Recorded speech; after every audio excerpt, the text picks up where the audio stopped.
네, 오늘은 칼빈의 30주제로 풀어쓴 기독교 강요 이 부분을 나눠보도록 하겠습니다.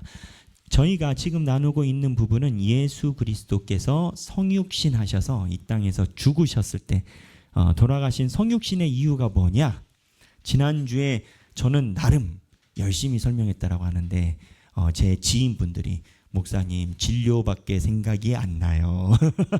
그래서 지난주에 많이 어려웠던 것 같습니다. 어려웠고 화이트보드를 갖다 놓고 했었어야 된다라고 생각을 하지만 여튼 지나간 건 주님께 맡기고 오늘 또 새로운 파트로 예수 그리스도께서 왜 우리 이곳에 오셔서 성육신 그러니까 인간의 몸을 입게 되셨나 그 부분을 다시 한번 살펴보도록 하겠습니다. 그러니까는 우리가 또 상기를 하면 다른 종교는 신이 인간으로 되지 않아요. 물론 그리스 로마 신화의 제우스라든지 이런 신들이 인간의 모습으로 온 건 있지만 그들은 인간의 모습으로 변장해서 온 거지 실제적인 인간의 육체로 오지 않아요. 인간의 육체로 오는 종교는 제가 아는 바에 의하면 기독교만 가지고 있는 교리예요. 어떠한 신도 인간의 모습 비슷하게는 올지 몰라도 진짜 인간으로 오지는 않아요. 근데 왜 진짜 인간으로 왔냐? 지난주에 이야기란 건 진짜 인간으로 와서 인간이 가지고 있는 DNA를 신적인 하나님의 속성으로 바꾸려고 그러니까는 예수님이 오셔서 부활해서 죽음을 이겨버리셨잖아요. 이 죽음을 이긴다라는 게 굉장한 의미를 갖고 있거든요. 그래서 인간이 가지고 있는 육체적인 생물적인 그러한 것을 똑같이 오셔가지고 죽음을 이겨서 인간도 이길 수 있는 공식 길을 만들기 위해서 인간의 몸으로 오셨다. 그게 이제 지난주의 핵심이에요. 이거는 이제 진료 했는데 난 진료가 너무 이해가 잘 되겠다 싶었는데 산과 바다로 갔더라고. 그래가지고 진료가 그랬고 오늘은 두 번째로 어떠한 부분을 이야기를 할 것이냐라고 보면 오늘은 더 중요한 이야기를 해요. 바로 사도신경과 연관된 부분을 이야기를 합니다. 자, 그래서 오늘은 임도희 집사님께서 낭독을 해주실 것이고 제가 가진 책 160페이지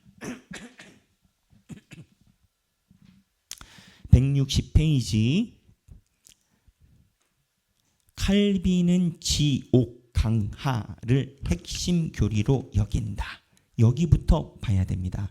자, 찾으셨나요? 나눠드린 유인물에 있을 거고 칼빈은 지옥 강하를 핵심 교리로 여긴다. 여러분 지옥 강하 이 네 글자를 일반 교회에서 듣는다라는 거는 거의 힘든 일입니다. 네, 여러분들이 어느 교회를 가도 지옥, 강하 이 네 이야기를 네 글자를 듣기는 쉽지 않으십니다. 이 지옥 강하가 사도신경에 나오는 여러 논쟁이기도 했지만 또 아주 중요한 포인트 중에 하나입니다. 지옥 강하가 뭐냐? 예수님이 십자가에서 죽으시고 지옥에 내려갔다라는 소리예요. 말 그대로 강하, 지옥에 가셨다는 얘기예요. 예수님이 어디에 지옥에 가셨어? 라고 생각할 수 있지만 베드로전서 3장 19절에 보면 혹시 성경이 준비가 되면 부탁드리고요.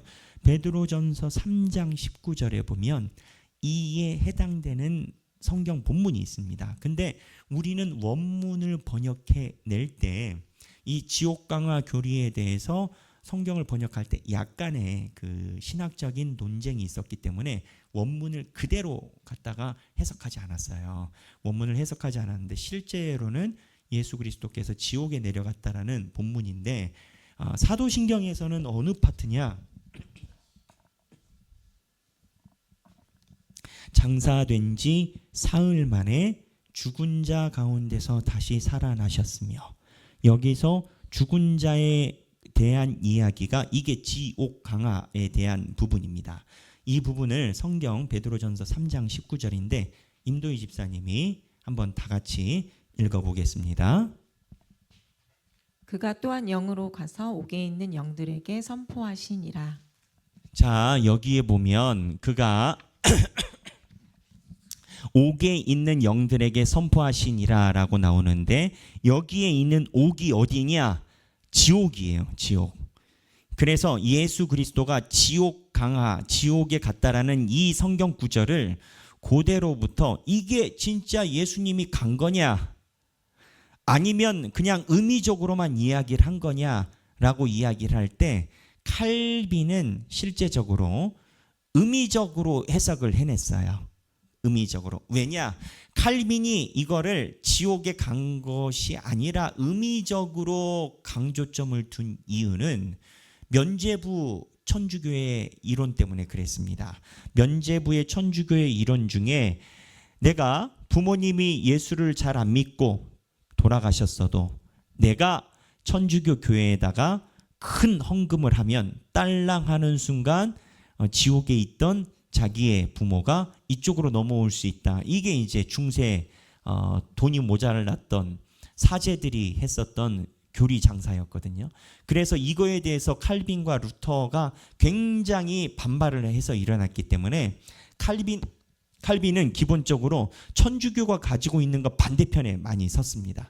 근데 루터는 좀 달랐어요. 루터는 칼빈처럼 완전 개혁자라기보다는 루터는 사실은 천주교의 사제적 직분을 가지고 있는 상태에서 있었기 때문에 그래서 루터는 이 지옥 강화를 실제적으로 예수 그리스도가 영의 지옥에 내려가셨다라고 루터는 봤어요. 그래서 루터가 강조한 사항이 살짝 크죠. 근데 이 이야기를 왜 하고 있냐? 이 이야기를 지옥 강화 교리를 이야기를 하는 데는 포인트가 이건 겁니다. 여러분 우리가 살다 보면은 힘들어 본 경험이 있을 거예요. 때로는 죽음을 놓고 힘들어 본 경험도 있고 삶의 어려운 부분을 놓고 힘들어 본 경험이 있어요. 그런데 성경에서 이야기를 하는 것은 너희들이 어떠한 음부의 자리에 놓여 있어도 하나님께서 함께 동행하고 계심을 잊지 마라. 이게 성경의 메시지거든요. 그런데 자 보세요. 실제적으로 우리가 육체적으로 힘들거나 환경적으로 힘든 것보다 때로는 내 정신적으로 어둠 속을 헤맬 때가 있습니다. 이거를 기독교에서는 일부를 좀 넘은 상당수가 영적인 문제라고 이야기를 하죠. 그래서 이게 기독교의 영적인 문제를 넘어서 일반인들에게 비견하자면 이게 눈에 외상은 없으나 우울적 증상이 나타나고 우울적 증상을 다루지 못하면 심해져서 나중에 조현병이나 이런 것이 병행되고 그러다가 자기 스스로 목숨을 끊는 마지막 단계까지 가곤 합니다. 근데 이 흐름이 육체적으로는 문제가 없어요. 근데 사람이 자기의 정서적으로 문제가 있을 때 이런 현상을 나타나거든요. 옛날에는 프로이드 이전에는 이거를 의학에서 인정을 안 했어요. 그래가지고 마귀가 들었다라고 생각했고 거짓 영이 들어왔다라고 생각했고 그랬거든요. 그런데 이제 지금은 그렇게 이야기를 하질 않죠. 제가 드리고 싶은 말씀은 사람이 살다가 지옥을 경험한다 했을 때 그 자리에 예수가 있더냐라는 거예요. 성경은 우리가 어떠한 어둠의 순간을 지나가도 주께서 그 자리에 계시더라라고 얘기를 해요. 그러니까 내가 심각하게 우울이 걸렸어. 그리고 정말 아침에 눈을 뜨는 게 너무 힘들고 공황장애가 와서 숨이 쉬어지지 않고 이 땅에서 내가 살아가는 게 무슨 의미가 있을까? 그때 예수가 어디 있냐고 라고 말할 때 이 지옥 강화 교리가 그 사람들에게 메시지가 되는 거예요. 너희가 어떠한 자리에 있는지는 너희 스스로 설명하기 어렵겠지만 하나 확실한 건 예수는 지옥의 바닥까지 갔다가 부활 승천했다. 그러니 예수가 너희가 느끼는 고통의 감정을 우리가 생각할 수 있는 지옥의 끝자락까지 가서 경험을 하신 분이기 때문에 네가 혼자라고 느끼는 그 순간이 혼자가 아니다 라고 성경은 이야기를 하는 거예요. 그때 성도들에게 위안의 메시지가 되는 부분이 어디냐? 바로 이 지옥 강화 부분입니다. 그러면 예수가 실제적으로 지옥에 갔나? 아까 서두에서 이야기를 한 것처럼 칼빈은 지옥 강화를 의미로만 이야기를 했어요. 예수님이 지옥을 실제로 내려갔기보다는 그 고통을 이겼다라는 의미론으로 봤는데, 카톨릭이 변질해서 그렇지만 카톨릭은 지옥 강화 교리를 실제로 하나님 예수 그리스도께서 지옥에 갔다라고 주장을 했고, 여기서 변질돼 가지고 지옥에 갔기 때문에 내 부모를 딸랑 돈 많이 주면 예수가 지옥에서 탈출시킨다, 이 교리로 변질돼 버린 거고, 하지만 제가 보는 견지로서는 저는 칼빈주의자지만 이 교리 부분은 루터가 성서적인 근원에 맞다라고 저는 생각을 해요. 루터 뭐라고 얘기를 하느냐? 카톨릭까지 안 가요. 안 가지만 루터는 예수 그리스도께서 지옥에 실제로 가셨다.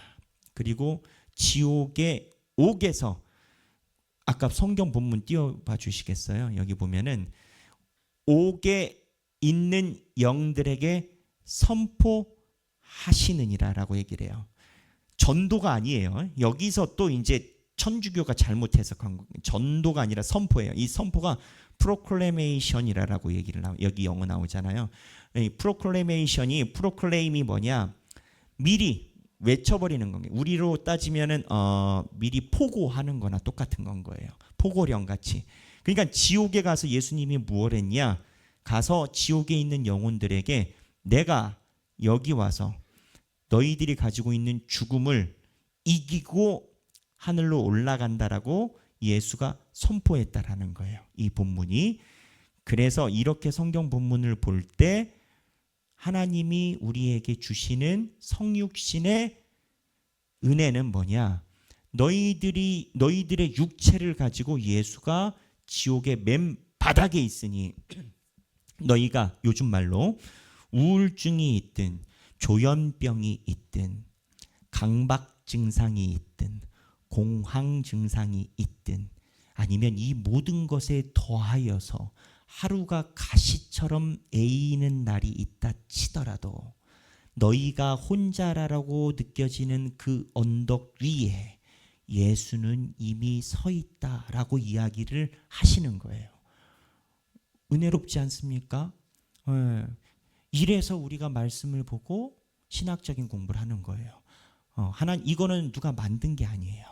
하나님이 목회자들을 통해서, 신학자들을 통해서 역사가 오래된 해석 방법이에요. 그래서 이 지옥 강화 교리가 굉장히 중요한 교리지만 기성교회에서는 이 부분을 다루기가 쉽지 않죠.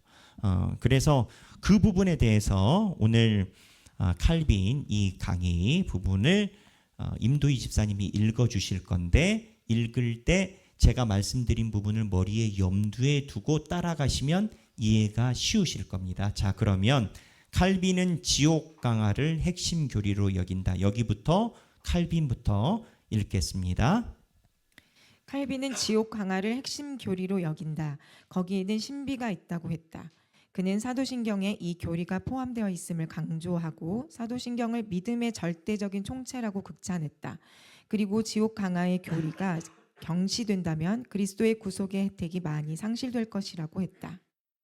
그러나 로마 카톨릭과 루터주의자들과는 달리 칼빈은 지옥 강화를 유형적이거나 장소적인 이동으로는 이해하지 않았다.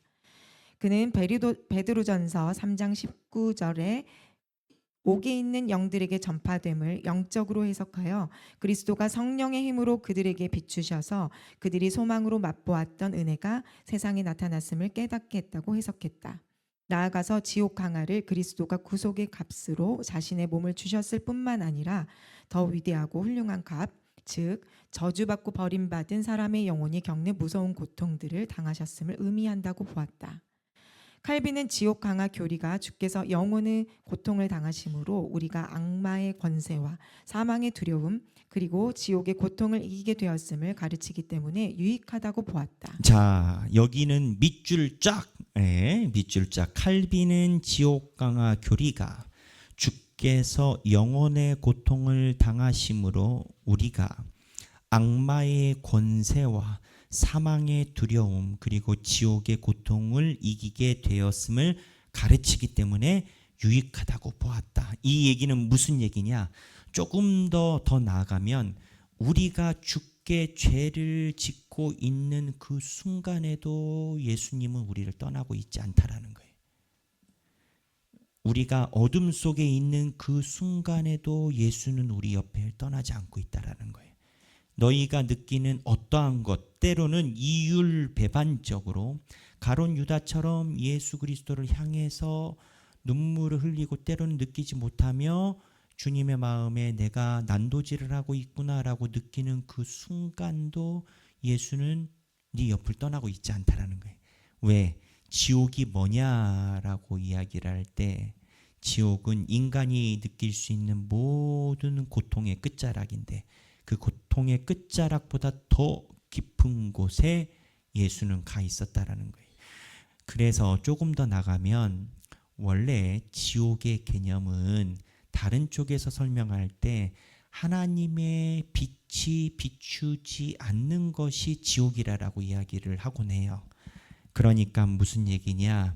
그 견지에서 보면 하나님의 빛이 비추어 보이지 않는 그 공간에도 예수가 있다라는 거예요. 그게 어디냐? 엘리 엘리 라마 사박다니 나의 하나님이 어찌하여 나를 버리셨나이까? 그게 거짓말이 아니라면 예수님은 인간으로서 하나님과의 절대적인 단절을 경험했고 그 단절이라는 것은 결국 인간에게 있어서 가장 극상의 지옥을 표현한다라고 보는 거죠. 그래서 이거를 쉬운 말로 얘기를 하면 아무리 생각해도 지금 내 힘든 순간에 예수는 없는 것 같아. 하나님은 안 보이는 것 같아. 그때 성경은 이리 얘기를 하는 거죠. 네가 안 보여도 난 거기 있다라고 얘기를 하는 게 지옥 강화예요. 그 다음에 읽어보겠어요. 참으로 그리스도의 영혼이 형벌에 참여하지 않았다면 그분은 우리의 몸만을 위한 구속자가 되셨을 것이다. 그리스도는 우리를 위해 무한한 영혼의 고통을 당하셨다.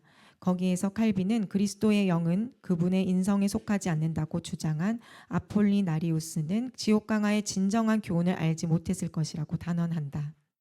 칼빈은 지옥 강화 교리가 주께서 사망으로 인한 영혼의 고통을 당하셨으나 그 고통에 매이지 않고 사망을 이기셨음을 가르침으로 유익하다고 보았다. 자, 여기서 예수가 지옥에 있다에서 끝나는 게 아니에요. 지옥에서 그 고통에 매이지 않고 이기셨다라는 데에 방점이 있어요. 예수는 그 지옥에서부터 부활을 하신 거예요. 그러니까 너희가 느끼는 빛이 없어 보이는 그 순간에 너희도 다시 마른 뼈처럼 부활하게 될 것이다 라는 거예요. 우리가 마른 뼈 에스겔에 나오는 본문을 곧 가게 됩니다.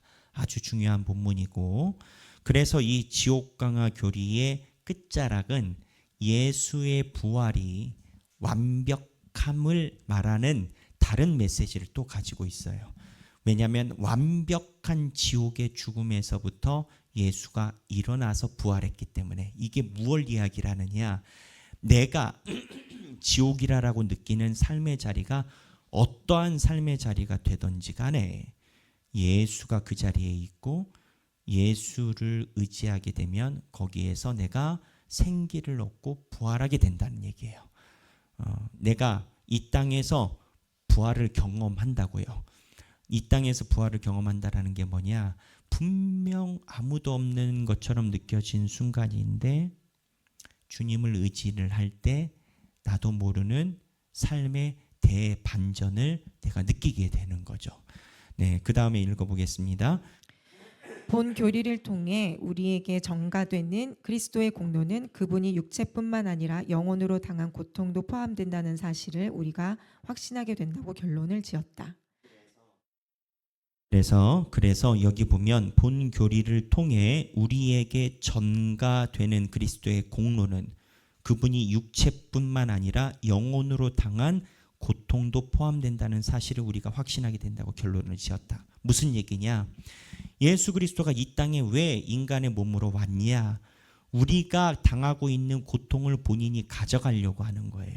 근데 똑같은 육체로 왔기 때문에 십자가에 인간이 당할 수 있는 가장 극악의 처형을 예수님이 당했기 때문에 그거를 우리가 당하는 걸 가져가셨는데, 지금 말로 이야기를 하면, 우리말로 제가 바꿔서 얘기를 하면 마음의 병 그리고 영적인 병으로 보이는 그 질환도 예수님이 지옥 강화로 그 공간마저도 다 가져가셨기 때문에 육체뿐 아니라 영혼으로 당한 모든 고통을 예수가 다 가져가셨고 거기에서 부활하게 되셨다라고 결론 짓는다라는 거예요.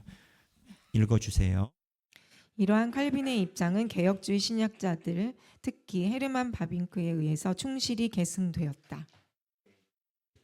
하나 둘. 네, 그래서 바빙크의 책은 곧 여러분이 만나게 될 겁니다.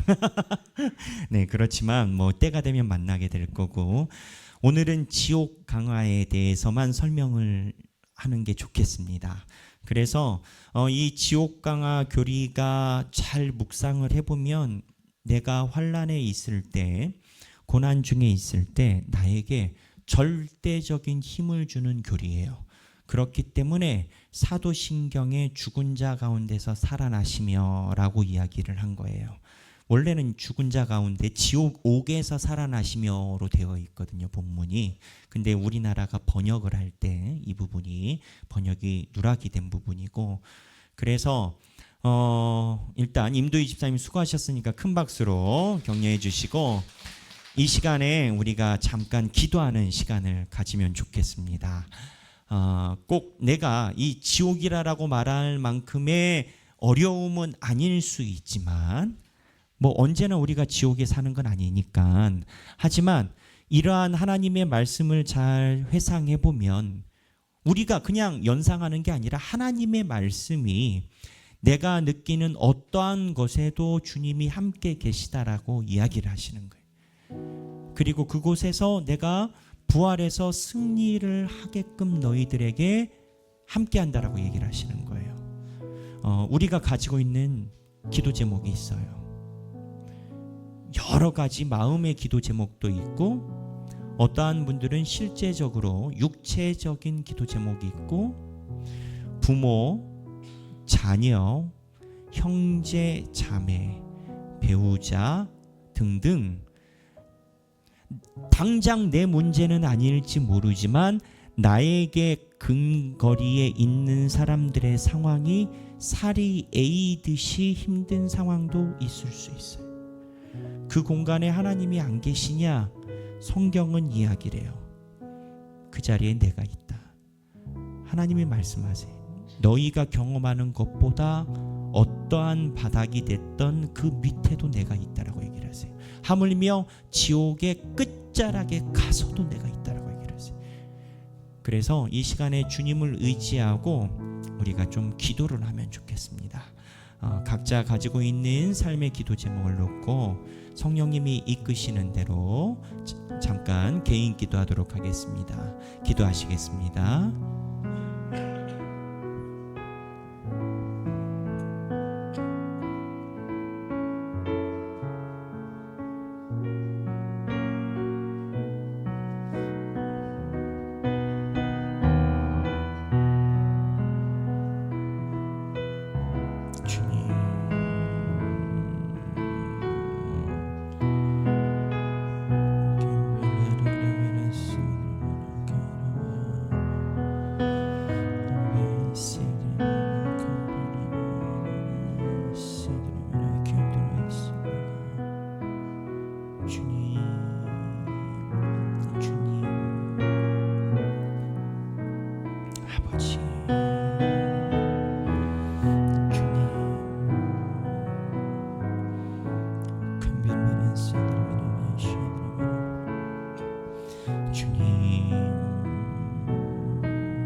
우리 이번에는 한 번 더 기도를 하겠습니다. 내 주변에 어려움을 당하고 있는 지인, 마음의 병이 됐든 육체의 질병이 됐든 내가 너무 기도해 줘야 된다라고 생각이 되는 지체를 두고 기도하면 좋겠습니다. 어느 누가 됐든지 간에 하나님께서 기도하게끔 나에게 마음을 주신 지체를 위해서 이 시간에 중보 기도하도록 하겠습니다. 기도하겠습니다.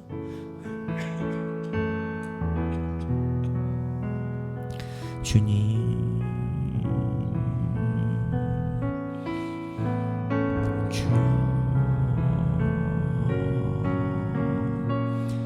아버지,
제가 기도하겠습니다. 하나님 아버지 감사합니다. 저희들을 주님의 자녀로 부르시고 하나님께서 교회로 불러주사 하나님을 만나고 기도할 수 있는 교회를 주심에 감사합니다. 하나님, 우리 성도들이 각자 자기가 가지고 있는 사망의 음침한 골짜기가 있고 또 지인들과 내 가족들 중에 골짜기를 지나가고 있음을 애통해하는 마음을 다 가지고 있습니다. 그러나 주여, 우리는 하나님이 살아계시고 성경의 말씀이 진리임을 믿습니다. 다윗이 얘기를 합니다. 내가 사망의 음침한 골짜기를 다닐지라도 해를 두려워하지 아니함은 주께서 나의 지팡이와 막대기가 되심이라. 내 인생 여정 지나 언덕에 이를 때 예수 나와 함께 인도하시고 예수가 나를 이끄셨다라는 그 고백을 우리는 분명히 가지고 있습니다. 주여, 우리가 가지고 있는 삶의 문제가 주님의 인도하심 속에 놓이고 풀리게 하여 주옵소서. 주께서 기도 제목을 다 만져주시고 역사하여 주옵소서. 이제는 우리 주 예수 그리스도의 은혜와 하나님 아버지의 극진하신 사랑과 성령님의 감동감화 교통하심이 하나님의 은혜를 사모하고 하나님의 인도하심을 믿고, 그렇기 때문에 내가 어려움에 처해도 살아계신 하나님께 아뢰면 주께서 모든 것을 인도하신다라는 믿음을 가지고 살아가기 원하는 사랑하는 모든 주님의 백성들 머리 위에 지금으로부터 영원토록 함께 계시길 성부와 성자와 성령의 이름으로 간절히 축원하옵나이다. 아멘.